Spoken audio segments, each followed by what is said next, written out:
अब आप भी बोलिए मलुक साहब, जरा आपको भी सुना जाए। हमने सुना बड़े उत्सुक है कि नई संसद में हम लोग कल शिफ्ट करने वाले हैं और इस विशेष सत्र में भी आपको बहुत उम्मीद दिख रही है, ठीक बोल रही हूँ क्या? इससे भी ज्यादा उत्सुक हैं कि जो स्पेशल सेशन बुलाया गया है, हाँ। और रात को किसी भी दिन उस किस एजेंडे में कल क्या होगा, क्या आ जाए, क्या एक देश एक चुनाव, क्या एक देश एक कानून, क्या महिला आरक्षण बिल, और इन सब से भी ज्यादा इम्पोर्टेंट कि जो परिसीमन करने का आयोग है उसका 2 साल का समय है और 888 सीट और नई जो लोकसभा और ऐतिहासिक क्षण और ऊर्जा की जो बात माननीय प्रधानमंत्री जी कर रहे हैं, कहीं ऐसा तो नहीं कि 6 महीने उस 2 साल का समय कर दिया जाए और हाँ की संख्या कितनी, ना की संख्या पास।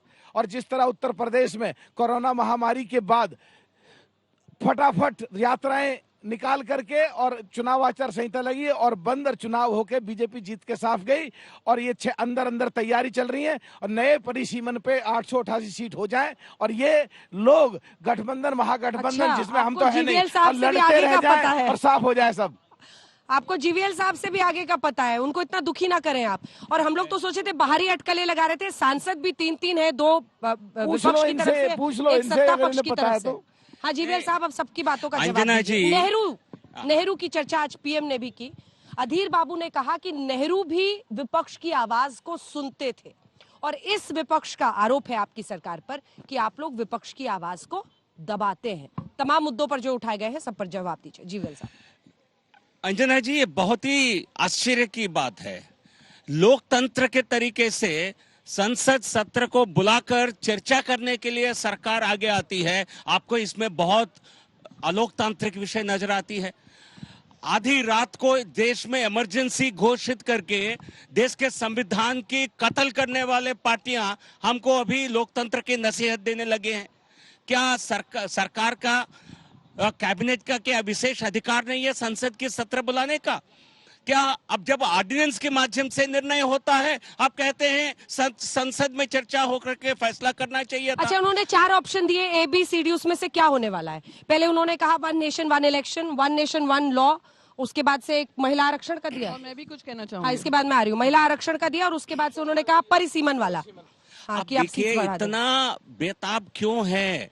चर्चा होगा जब देखिए आर्टिकल 370 सुन लीजिए आर्टिकल 370 को हटाने का काम यदि महीनों तक चर्चा करते रहते क्या ये संभव होता?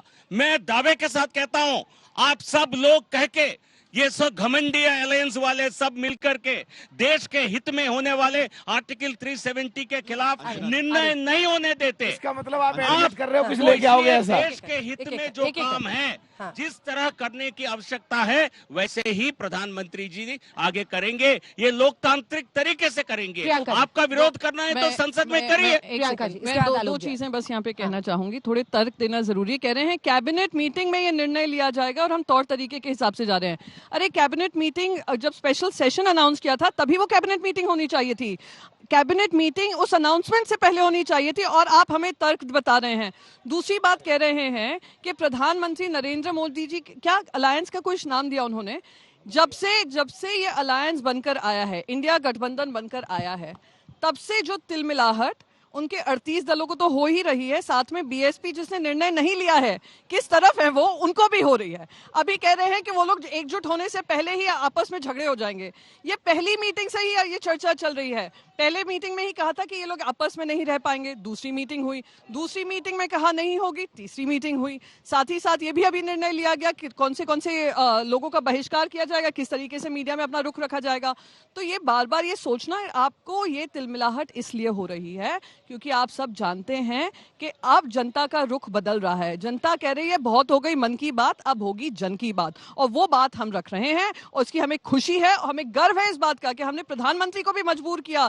कभी वो कहते हैं घमंडी अलायंस, कभी कहते हैं इंडिया अलायंस, कभी कुछ कुछ नाम देते रहते हैं, हर स्पीच में हमें ही कोसते रहते हैं। तो रोना धोना जी प्रधानमंत्री जी आप बंद कर दीजिए, क्योंकि अब गठबंधन बना है और ये गठबंधन 2024 का चुनाव जीतेगा। जीवीएल साहब एक छोटा सा जवाब दीजिए, फिर आलोक जी आ रही हूं। देखिए कैबिनेट का इसे हमारे साथी सांसद को पता है, फिर भी गुमराह करने की कोशिश कर रहे हैं। यदि उनको मालूम नहीं है तो मुझे और ज्यादा आश्चर्य होगा।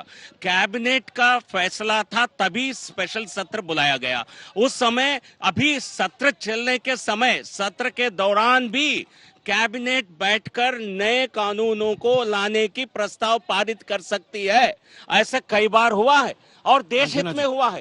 Economically weaker sections, for example, उनको जो आर्थिक रूप में जो कमजोर हैं, उनको 10% का आरक्षण हमने दिया था 2019 के फरवरी मार्च के महीने में। वो भी सत्र के दौरान कैबिनेट का निर्णय था। देश को कितना फायदा हुआ इसमें। जनहित में जब मोदी जी की सरकार निर्णय कर रही है, ये विपक्ष के नेता ये एक तरह से ये घबराए हुए हैं। इनको लगता है मोदी जी का विस्तार और बढ़ने वाला है। G20 के माध्यम से पूरे देश ने, विश्व ने देखा है जिस प्रकार भारत, एक नया भारत का निर्माण प्रधानमंत्री मोदी जी के नेतृत्व में हुआ है।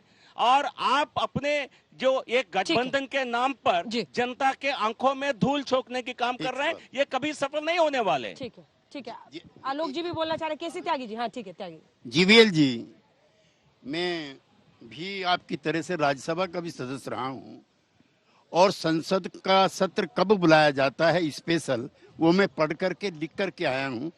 तो प्रियंका जी, आप भी मेरी मदद करें इसमें। ये पीडी आचार्य साहब की किताब है और कौल साहब और सखदर साहब ने लिखी है, जो हमारे सेक्रेटरी हैं, and they are very categorical कि press communique also issued by the secretariat also mention the specific purpose to which the session is being called. आपने इसका कहीं उल्लेख किया?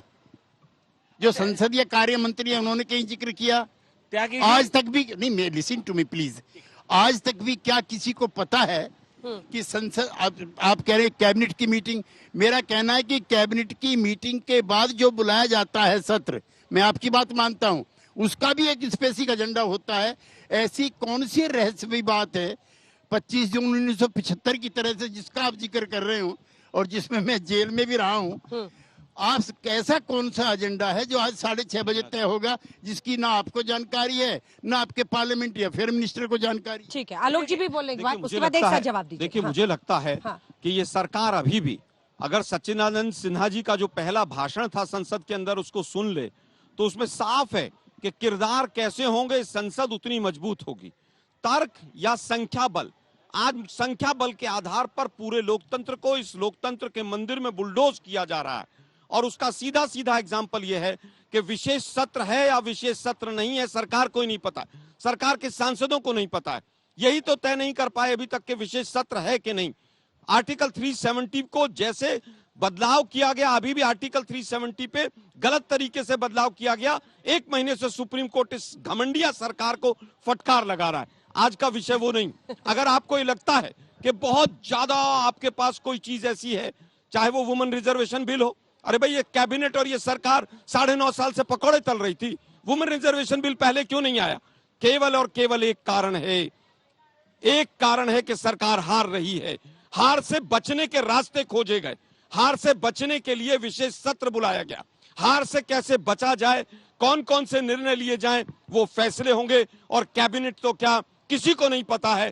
केवल और केवल देश के एक तानाशाह प्रधानमंत्री को केवल पता है कि देश कहां जा रहा है, किस दिशा में जा रहा है। अदरवाइज आप केवल ये बताइए कि क्या वन इलेक्शन वन नेशन की बात 9.5 साल से नहीं होनी चाहिए थी?